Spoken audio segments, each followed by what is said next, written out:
Bismillahirrahmanirrahim. Assalamu alaikum beta. Hope you all are doing great. So in today's class we are going to solve 2017 MDCAT past paper. Start करते हैं बेटा. From the very first question, a fixed mass of an ideal gas absorbs 1000 joules of heat. So it means that you provide 1000 joules of heat energy to it and expands under a constant pressure of 220 K Pascal. So pressure is 20 K Pascal. K means kilo, which is 1000. So instead of K, you can just write multiply with it, the 1000. So pressure will be 20,000 Pascal. Okay. उसके बाद आगे कह रहा है from the volume of this 25 into 10 is to power minus 3 to this 50 into 10 is to power minus 3. What is the change in the internal energy?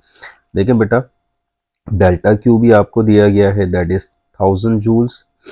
Initial volume आपके पास है 25 into 10 is to power minus 3 metres cube and final volume भी आपके पास given है which is 50 into 10 is to power minus 3 metres cube.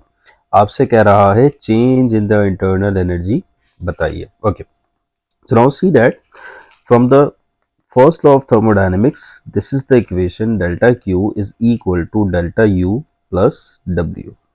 And we know that कि work done जो है वो बराबर होता है P delta V के. So delta Q is equal to delta U. Instead of work done you can write P delta V.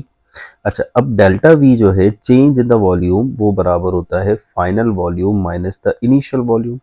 So delta Q is equal to delta U plus P. Delta V की जगह आ गया VF minus the VI. What we need to do, we just need to substitute the values. अच्छा, delta Q हमारे पास है था 1000 joules. Okay, delta U हमें find out करना है. P जो है प्रेशर विच इज 20,000. अच्छा, 20,000 को we can just write it like 20 into 10 is to power 3. Okay, final volume हमारे पास था 50 into 10 is to power minus 3. Initial volume हमारे पास आ जाएगा 25 into 10 is to power minus 3. Now see that 50 minus 25 होता है 25. तो बेसिकली ये हो जाएगा 25 into 10 is to power minus 3. Now see that यहाँ पर 20 और 25 को अगर मैं अलग मल्टीप्लाई कर दूं तो 10 is to power 3 and 10 is to power minus 3 and they will simply cancel like this and 20 multiplied by 25 हमारे पास हो जाएगा 500 और यहाँ पर हमारे पास था 1000.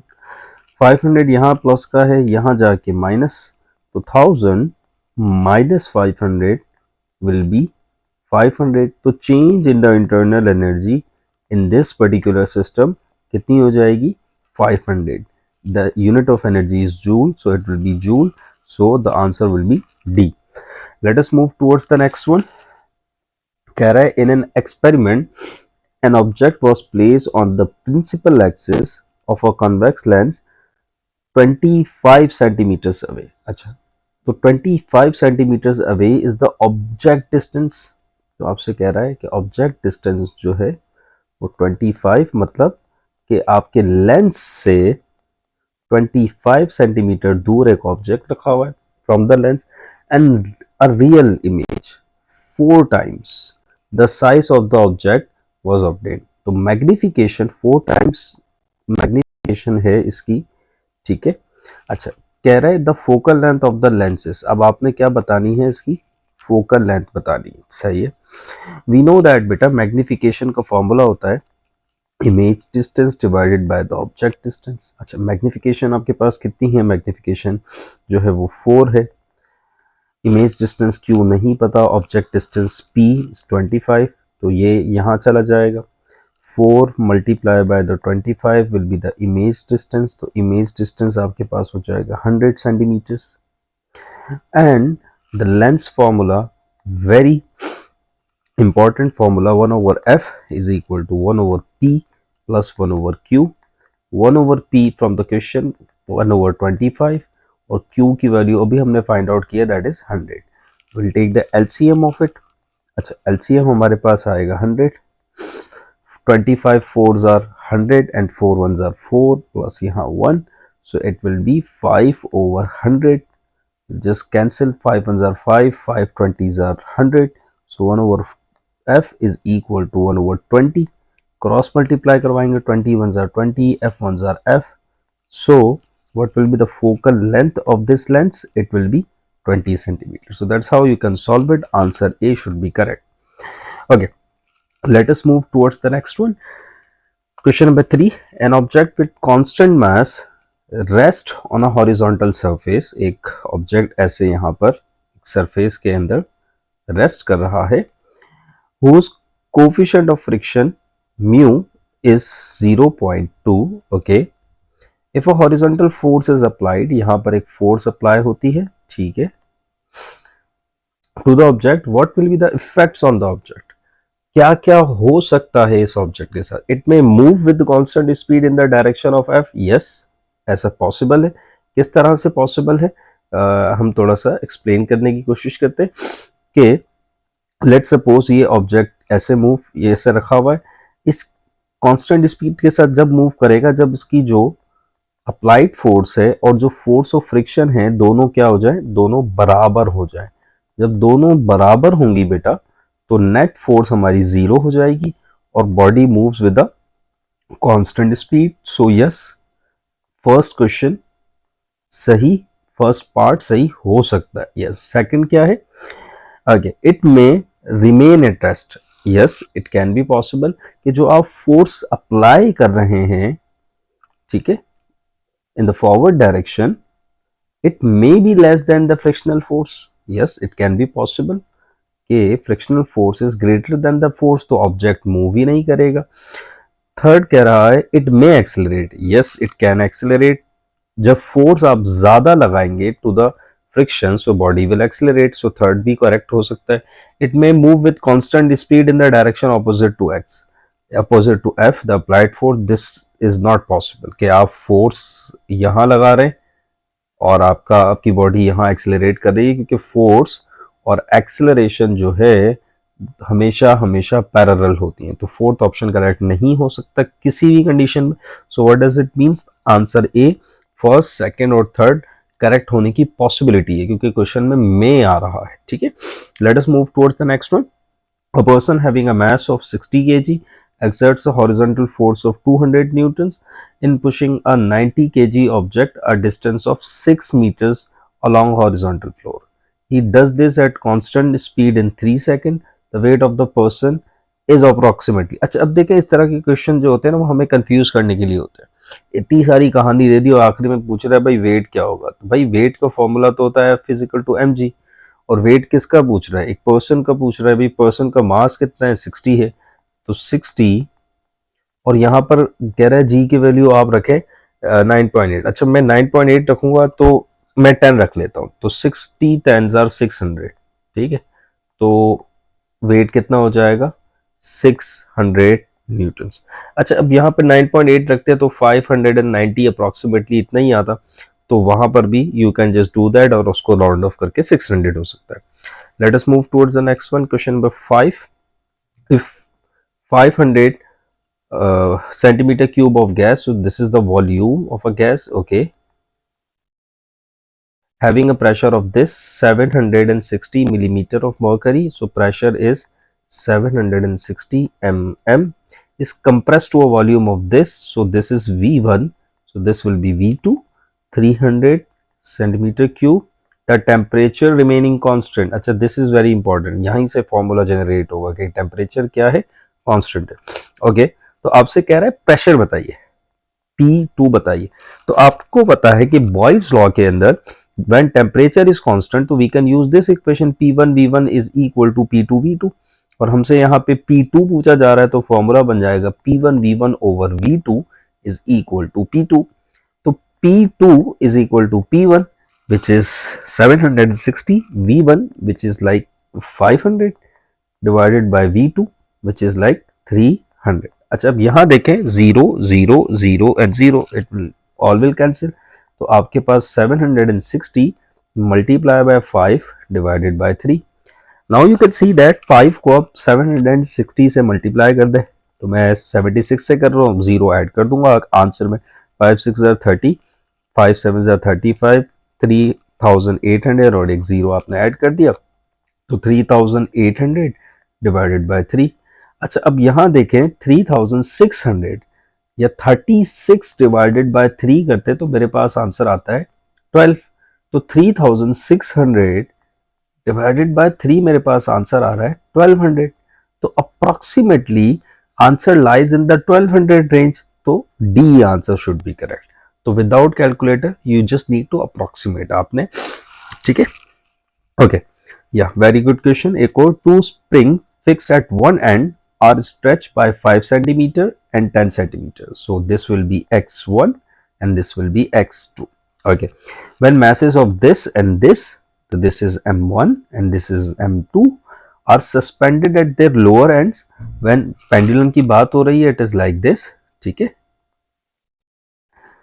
when displaced slightly from their mean position and release, they will oscillate with time periods in the ratio. तो आपसे टाइम पीरियड, अच्छा ये स्प्रिंग्स हैं तो टाइम पीरियड पूछ रहा है, टाइम पीरियड के ratio. Time period of a spring जो है वो आपने पढ़ा है, ये फॉर्मूला होता है. अब आपके पास के तो है नहीं, ठीक है, तो how can we solve this. तो सबसे पहले आपको पता है कि स्प्रिंग की जो फोर्स है, हुक्स लॉ आपने पढ़ा है, F is equal to k x. अब ये हॉरिजॉन्टल स्प्रिंग है तो F is equal to m g. ठीक है, तो m g is equal to k x. तो यहां से व्हाट कैन आई डू के जी ओवर के या g over x is equal to m over k. ठीक है, तो मतलब कि m ओवर k की जगह मैं फॉर्मूले के अंदर g ओवर x लिख सकता हूं इन दिस पर्टिकुलर कंडीशन. तो जो टाइम पीरियड था मेरे पास 2 pi square root m over k, वो चेंज होके हो जाएगा 2 pi square root g over x. So in this particular condition, in this particular scenario, in this question हम ये फॉर्मूला यूज करेंगे. ठीक है, अच्छा, अब ये 5 सेंटीमीटर है तो it changes into the metres. अच्छा, अब तो T1 डिवाइडेड बाय T2, तो ये हो जाएगा 2 pi square root, g is constant, तो x1 divided by 2 pi square root of g, और यहां पर हो जाएगा x2. यहां पर अगर आप गौर करें तो मैं इस फॉर्मूले को और सिंप्लीफाई कर लूंगा, स्क्वायर रूट ऑफ जी और यहाँ पर x1. अब यहाँ पर अगर डिवीजन की जगह मल्टीप्लीकेशन, तो everything will be flip, so it will be 1 over 2 pi and it will be x over g, तो x2 ओवर जी. ठीक है, अगर आप यहाँ पर गौर करेंगे तो 2 पाई कैंसिल और g भी कैंसिल हो रहा है, तो basically 1 over square root of x1 यहाँ बच रहा है और यहाँ पर स्क्वायर रूट ऑफ 2 बच रहा है. ठीक है, और अगर आप यहां गौर करें तो x2 will multiply with x1, तो it is square root of x2 divided by square root of x1. और आपको पता है कि सेम टाइम लिख सकते हैं, तो t1 over t2 is equal to square root of x2 divided by square root of x1. अब आप यहाँ एक चीज को और नोट करें कि आपको ज्यादा कन्वर्ट करने की नीड नहीं है, क्योंकि जब भी रेशियो फाइंड आउट कर रहे हैं तो कैंसिल हो जाएंगे आपके यूनिट्स. तो x2 आपके पास बेसिकली, अगर आप ऊपर फॉर्मूले में जाए, x2 था 10 और x1 था 5, तो 10 देखें, अगर मैं सेंटीमीटर भी लिख देता हूं और यहां पर भी सेंटीमीटर लिख देता हूं तो सेंटीमीटर सेंटीमीटर वैसे ही कैंसिल हो रहे हैं. और देखें 5 1 ज़र 5, 5 2 ज़र 10, तो square root of 2 divided by square root of 1. अच्छा, अब स्क्वायर रूट ऑफ 2 तो स्क्वायर रूट ऑफ 2 ही रहेगा, और स्क्वायर रूट ऑफ 1 जो है इट विल बिकम सिंपल 1. तो this is the ratio square root of 2 ratio 1. So this will be the time period, square root of 2 ratio 1. C answer should be correct. Okay, let us move towards the next one. A unit of induction is said to exist at a point where the force per unit charge experienced by a positive touch charge moving with a velocity in the direction perpendicular to the field is 1 Newton. ये किसकी definition है भाई? ये magnetic field की definition. अब ये magnetic field की definition क्यों है? क्योंकि ये they just define this formula, Vf is equal to multiply V cross P. ठीक है, so कैसे पता चला? with the velocity in the direction perpendicular to the field, क्योंकि velocity और फील्ड जो है दे आर ऑलवेज परपेंडिकुलर जब फोर्स मैक्सिमम होगी। क्यों? क्योंकि क्रॉस प्रोडक्ट है, क्रॉस प्रोडक्ट में 90 degree is the maximum. Okay, let us move towards the next one.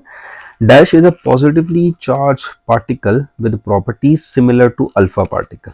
एक पार्टिकल है जो पॉजिटिव है, ठीक है, और उसकी प्रॉपर्टी जो है वो अल्फा पार्टिकल से मिलती है क्योंकि अल्फा पार्टिकल भी मैक्सिमम है। इट्स मास इज 1/4, उसका जो मास है वो चौथा हिस्सा है, 1/4, एंड चार्ज इज 1/2, और चार्ज कितना है? 1/2 है of that alpha particle. It is similar in size and carries less energy at the same velocity. Size इसका स्मॉलर है और कम एनर्जी के साथ ये मूव करता है विद द सेम वेलोसिटी। अब देखो पॉजिटिवली चार्ज पार्टिकल है, बीटा पार्टिकल हो सकता है बट 1/4 मास नहीं है। गैमा पार्टिकल के पास तो चार्ज होता ही नहीं है, न्यूट्रॉन के पास भी चार्ज नहीं होता, तो answer should B D which should be proton. Okay, let us move towards the next one. Question number 9. Dash is defined as the sensation that the sound produced in the ear of a listener and is clearly related to frequency. We know that कि frequency से जो related है चीज वो होती है बेटा pitch। तो यहाँ first तो आ जाएगा pitch। Frequency and pitch are both measured in hertz. Yes, pitch भी hertz में measure होती है। Thus, the greater the frequency, the greater the pitch. ऊपर ही मैंने बताया they are related and directly related. Okay, and the lower the frequency, the lower the pitch. This is the directly proportional phenomena कि एक चीज बढ़ेगी दूसरी खुद ब खुद बढ़ेगी, एक कम होगी दूसरी खुद ब खुद कम होगी। So the answer is B, pitch, pitch, pitch and pitch. Okay. Light can be polarized by reflection, double refraction, scattering of light. So the answer is E, तीनों से होती है। Okay.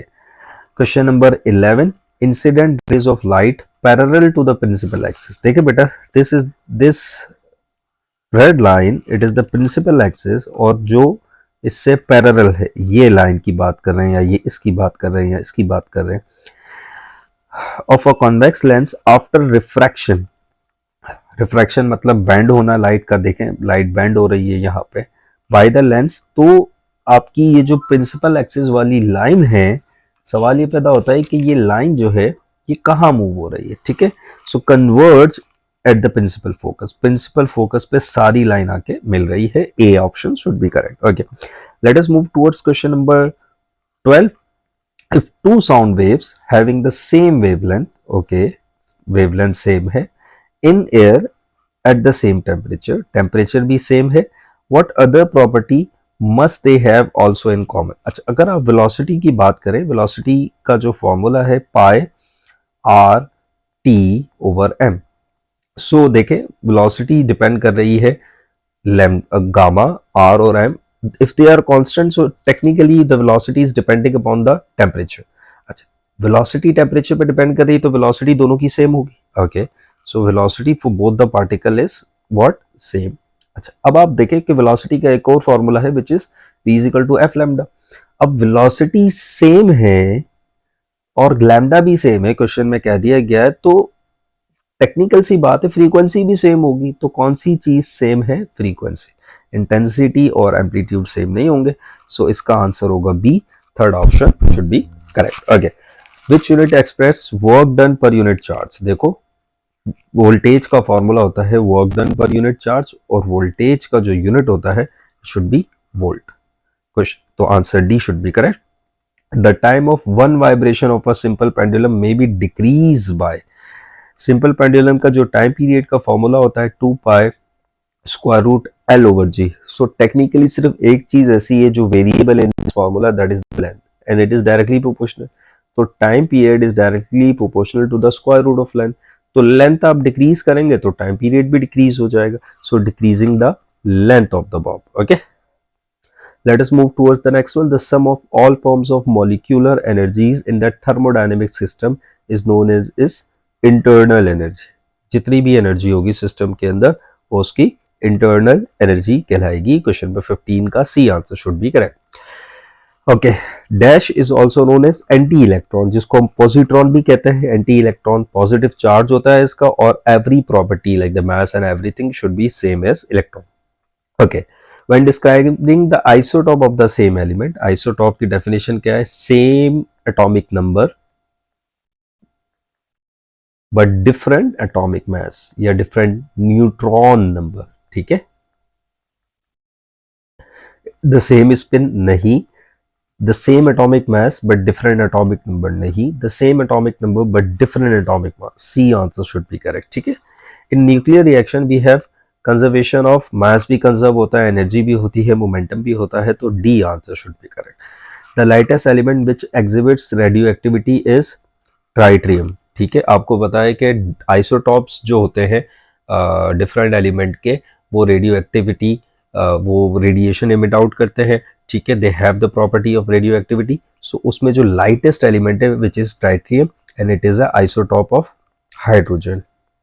तो hydrogen is the lightest element, तो उसका जो isotope होगा वो भी लाइटेस्ट होगा। अच्छा, रेडियो एक्टिविटी क्यों होती है? क्योंकि because of the excess number of proton, sorry electron, not the electron, it is the proton, I am really sorry about it. तो न्यूट्रॉन की वजह से होती है, क्योंकि आपका जो न्यूक्लियस होता है वो एक्साइटेड स्टेट में होता है, और नेचर नहीं चाहती है कि कोई भी चीज़ एक्साइटेड स्टेट में हो, तो उसको वो स्टेबिलिटी प्रोवाइड करने के लिए कुछ रेडिएशंस स्मिट आउट होती है। Okay, question number 20, nucleus with an excess of neutron may decay radio activity with the emission of proton. तो basically neutron is converting into the proton and the electron। अब आप कहेंगे sir electron क्यों हो रहा है? Law of conservation of charge की वजह से। न्यूट्रॉन का चार्ज जीरो है, प्रोटॉन का चार्ज पॉजिटिव होता है, तो पॉजिटिव नेगेटिव जब मिलते हैं तो it become zero, so that's the reason. Which pair includes a vector quantity, a scalar quantity respectively. Okay, power और स्पीड दोनों स्केलर है, वर्क पोटेंशियल एनर्जी दोनों स्केलर है, डिस्प्लेसमेंट एक्सेलरेशन दोनों वेक्टर है, फोर्स और kinetic energy, force is a vector, kinetic energy is a scalar. Okay, a ball falls vertically and bounces, एक ball जो है वो गिरती है ऊपर से और यहाँ पे जमीन पे गिरती है और यहाँ से ऐसे फॉल कर दोबारा बाउंस करती है, ठीक है। The following statement are about the forces acting on the ball is in contact with the ground, which is correct। जब बॉडी आपकी बॉल कांटेक्ट करती है ग्राउंड से, सरफेस से, तो कौन सी स्टेटमेंट करेक्ट है? The force that the ball exerts on the ground is always equal to the weight of the ball। Okay, the force that the ball exerts on the ground is always equal in magnitude and opposite in direction to the force the ground exerts on the ball। Okay, the force that the ball exerts on the ground is always greater than the weight of the ball। The weight of the ball is always equal and opposite to the force that the ground exerts on the ball। अच्छा, अब इसमें से कौन सा सही होगा? B answer should be correct। The force that the ball exerts on the ground is always equal in magnitude and opposite in direction to the force the ground exerts on the ball. क्यों? क्योंकि Newton का third law of motion which is called the action is equal to the minus reaction, ठीक है। तो that's the reason of it. Okay, question number 23, a car is travelling with uniform acceleration along a straight road। Okay, the road has a marker every 100 metre. तो आपका जो distance है RDS वो 100 metre है। when the car passes one post is speed, the initial speed is like 10 meter per second, and when it passes the next one, so the final speed should be 20 meter per second। तो क्या रहा है? Acceleration बताइए। अगर हम इस पूरे data को एनालिसिस करते हैं तो we can just substitute the third equation of motion in order to solve this, and third equation of motion is this. Final velocity है 20, उसका स्क्वायर, इनिशियल वेलोसिटी है 10, उसका square 2a, and distance is like 100। We just solve, 20 का square होता है 400, 10 का square होता है 100, माइन इज इक्वल टू 2 और 100 are 200 और a, so it should be like 300। 200 यहाँ मल्टीप्लिकेशन में नीचे जाएगा, डिवाइड करेगा, is equal to a, 0 and 0 cancel, तो इट विल बी 3/2। बेटा 3/2 बेसिकली होता है 1.5, so answer B should be correct। Okay, let us move towards the next one। A sample of an ideal gas may expand adiabatically or expand isothermally। The net flow of heat into the gas from the exterior is। जो net flow of heat होगी उसके साथ क्या होगा? तो जब आपकी body adiabatically move करती है, ओके, तो आपकी बॉडी जब एडियाबेटिकली मूव करती है तो डेल्टा क्यू तो जीरो होता है, हीट आप प्रोवाइड ही नहीं कर रहे होते, ठीक है, तो फर्स्ट वन में तो जीरो होगा। एक्सपेंड आइसोथर्मली, अच्छा आइसोथर्मली में क्या होता है, आपका change in the internal energy zero होता है, तो जो भी आप एनर्जी प्रोवाइड करते हैं वो वर्क डन में कन्वर्ट हो जाता है, तो इट इज लाइक दिस। तो इसका मतलब जो नेट फ्लो ऑफ हीट होगा वो पॉजिटिव होगा, तो ई आंसर शुड बी करेक्ट। अच्छा, let us move towards question number 25. With the usual notation, the first law of thermodynamics applied to 1 mole of an ideal gas can be written in the following form. इस form में हम first law of thermodynamics को लिख सकते हैं, ठीक है।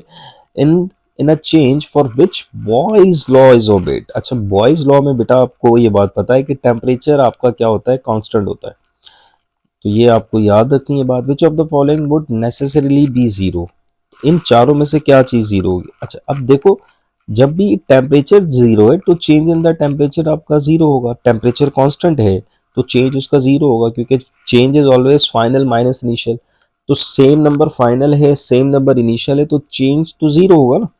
तो what does it means, answer C should be correct. So या let us move towards the last question, question number 26 कह रहा है four particles independently move at the same speed, सारे जो हैं सेम स्पीड में मूव कर रहे हैं in a direction perpendicular to the same magnetic field, so magnetic field भी सेम है।